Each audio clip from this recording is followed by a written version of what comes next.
narode, evo me u Vršcu, tačnije u malom središtu.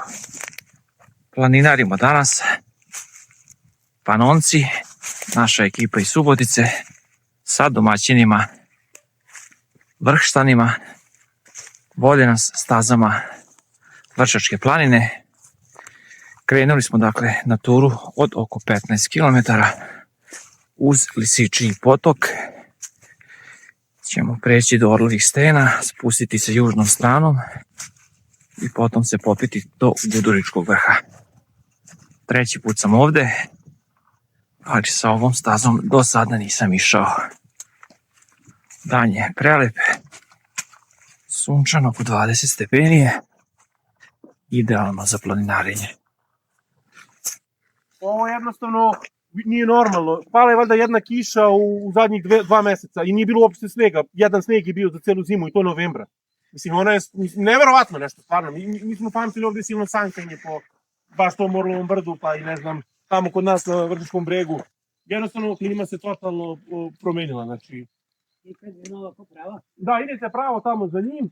Ja ću napraviti neku fotku, ti što imate ovde u... Leđa, najlepši su leđa, možete.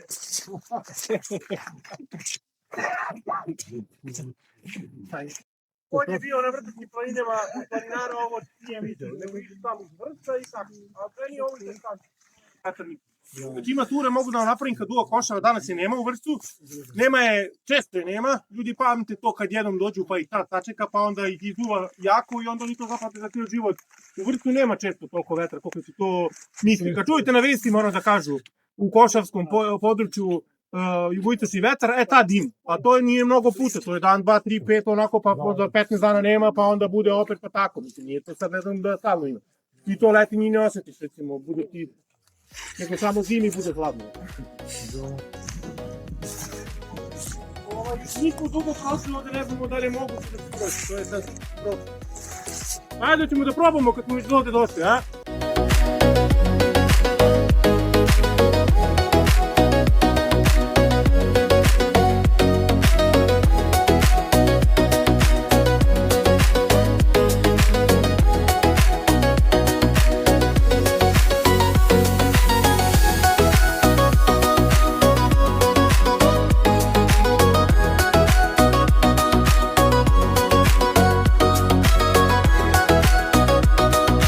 Prešli smo kilometar i 900 metara, evo za sat vremena. Imali smo jedan malo jači uspon kroz šumu neobeleženom stazom, tako da nas je malo izmorio. Pravimo pravu pauzicu od 10 minuta, da nešto prezalogajimo, popijemo malo vode i idemo dalje. Vodi nas Mige iz Vršačke družine Vrhštani. Samo onim vitone stene. Tu ima ogroman potes stena u dugačkom periodu. Ide se južnim putem i samo se spustiš niz njega i prolaziš kroz silan osinje i vodi do brane. One koji je bio prošle godine zna gde je brana. I planinarski dom i to je to. Čisto da se tu nekad može neki povratak, pa mogli bi čak i sad da se tu vratimo, ali ne može da su nam tamo škola, tako da. To je predsjednik. Znači, prošli put sam i tamo vodali, saznaš na ličnih glava vodu, tako se išli ovako okolo, pa sam došli ovdje. Ovo je to što sam vam pričao, to kao neki kanjon s stelama, on je jako lep, ali je isto nepristupačan, tako da, isto... To su kao neki vaši noži. Pa tako nešto, da. Ajde, ali to, ima dole i lišća, nema ni staze, nego je tu... Kao neki, ovo je isto vrš. Pa tu je kao, hajde, ove, i...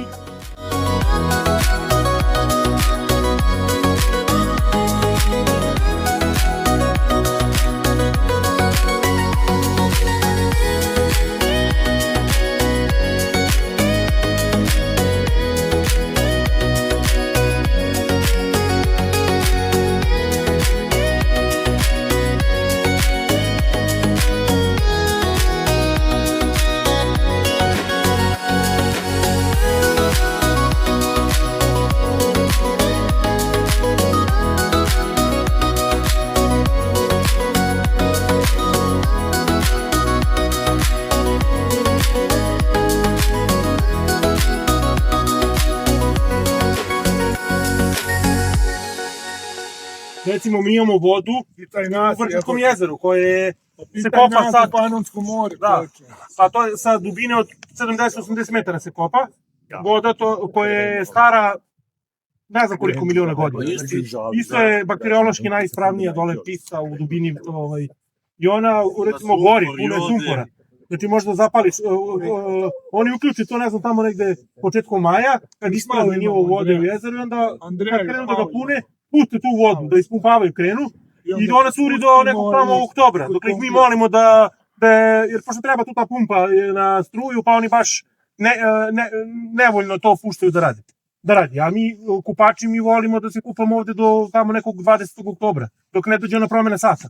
Jer je ta voda 24 stepena na izvoru. Da, uvek isto. Topla je onako i dok god to curi, ti možeš tu u nekom posjedu... Ima sa dva izvora, jedan ide sa 200 metara, taj je 6 stepeni, a ovaj 24. Tako da je to praktično banjska voda, da kažem. Ima sumpora u njoj. Su različite. Zapališ tofu paljačem, kulja flamen. Kako izvire voda, gori voda. To nikad niste videli u životu. I onda moraš bukvalno tom istom vodom da je i ugasiš. Nije. Hoćemo da idemo grebenom ili pitanje kako je raspoloženje? Kako hoćete? Greben je uspon onako veliki, a ovo je malo obilazak. Ja predlažem da idemo okolo da ne bude mnogo penjanja. Evo nas posle skoro 3 sata šetnje i pređenih 7 km na Guduričkom vrhu.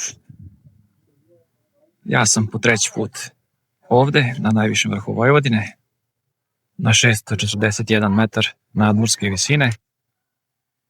Prelep dan, sunčan, topao i mnogo drugih planinara iz drugih društava ovde na vrhu. Kratak odmor, pa idemo dalje na mali Gudurički vrh, za koji nisam ni znao. Naš vršćanin Mige kaže da nije daleko odavde Verova da sam bila. i da će sa njega biti lepši pogled na okolinu, pošto ovde zbog drveća i šume okolo nema pogleda nikakvog u daljinu. Ali dobro, bili smo već na nekoliko vidikovaca lepih, koji su na nižoj visini, ali sa kojih smo imali lep pogled.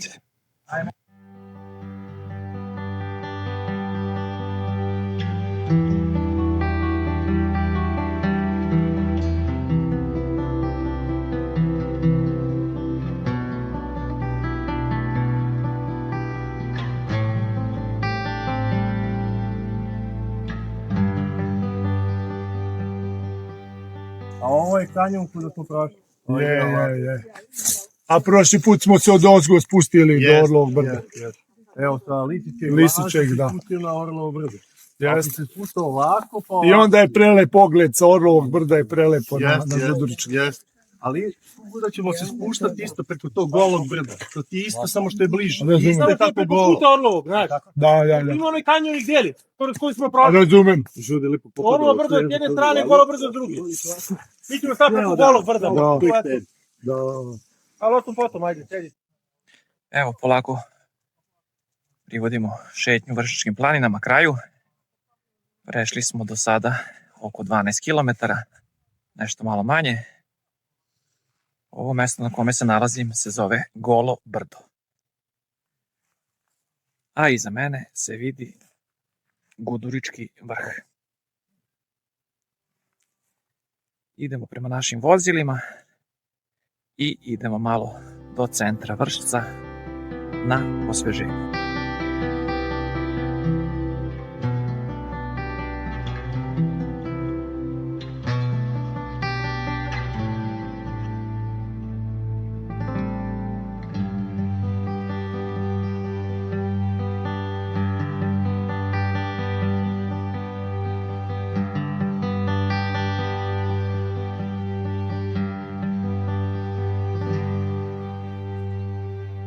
Ispred mene je manastir Središte, spuštamo se do njega, tamo se nalaze naša vozila i polako idemo do centra Vršca. Pretoplo je zaista, letnji dan u martu i voda je pri kraju. Ostalo još možda za gutljaj 2 od 2 litre vode. To je to. Završili smo šetnju Vršačkim planinama do Kuduričkog vrha. Aplikacija Sport Tracker kaže da smo ukupno proveli 5 sati i 15 minuta. Od toga smo imali sigurno 4 pauze po 15 minuta. Dakle, efektivno hoda oko 4 sata i 15 minuta i pređenih 12,6 km. Ovaj prelepi dan iskoristili smo na pravi način.